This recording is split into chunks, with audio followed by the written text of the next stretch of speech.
This has created worries in these areas because it has led to an increase of crime rates in an area like rape and defilement of young girls, whereby a number of them have been damaged, while others have been harmed and dropped during the night.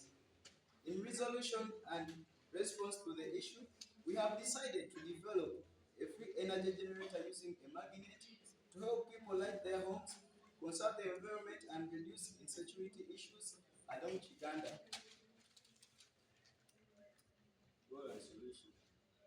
The main reason for the project is to eliminate lamp owners in Kiganda by providing long-lasting source of electricity, to provide lights and increase security for people who move around during the night.